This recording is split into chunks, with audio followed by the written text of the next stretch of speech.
Hello everyone, welcome to Koala Craft. Today, I will show you how to use a tufting gun. This red button here is the power switch. When you turn it on, the red tail light will illuminate. For safety, always make sure that the tufting gun is turned off when you are not using it.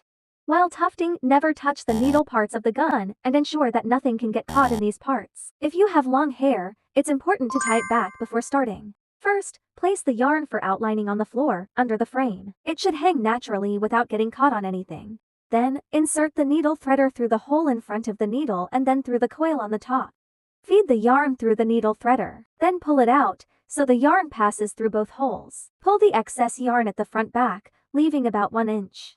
Hold the gun handle with your dominant hand and grip the black handle at the front with your other hand. Be careful not to hold the yarn in your hand. The gun only operates in one direction. The front of the gun has a U shape, and it can only move towards the opening of the U, for example, from bottom to top. So, if you want to create horizontal lines, diagonals, or curves, you need to turn the whole machine in that direction. It's easiest to work in lines from bottom to top, so you don't have to flip the gun over. For instance, if you're making a circle, start from the bottom and tuft a semicircle to the top. Then, pull the gun out and start from the bottom again to complete the other half of the circle. The black handle is flexible and doesn't need to rotate with the gun. Now we are ready to start. First, turn the power on. Press the front end of the needle through the cloth and applying an even amount of pressure. The 2 little feet here need to press into the cloth. When applying too little pressure, the yarn will not get stuck in the cloth. Second, ensure the gun is perpendicular to the cloth without tilting. If the top of your work is too high, consider standing up to tuft. Third, start at a slow speed as it will be easier. You can control the speed by tapping the black trigger with your finger instead of holding it down. Keep the line you're following in the middle of the U shape. Slowly adjust the angle with each press of the trigger. Moving too fast can compromise accuracy.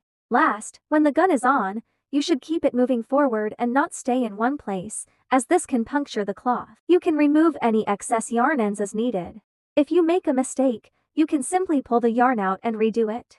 The order of tufting should be to outline the design first, then move on to the finer details in the middle, such as facial features. For very small details like eyes, there's no need to outline as it might become too large. Instead, make 2 or 3 short vertical lines without staying in one spot. Feel free to check the front periodically to see the results. After completing the details, you can fill in larger areas. Vertical lines are most convenient, but depending on the shape, you can also create curves or diagonal lines. When filling in, leave a small white gap between 2 lines, slightly narrower than the width of the yarn you're tufting. The lines shouldn't be too close together or overlap, as this can make your work too thick and cause it to curl. You can feel the front side with your hand to check for gaps. Keep adding lines until there are no gaps left. And then, you are all done. Let the staff know and they will do the next step. Thanks for watching. If you have any questions, don't worry, our team is here to help.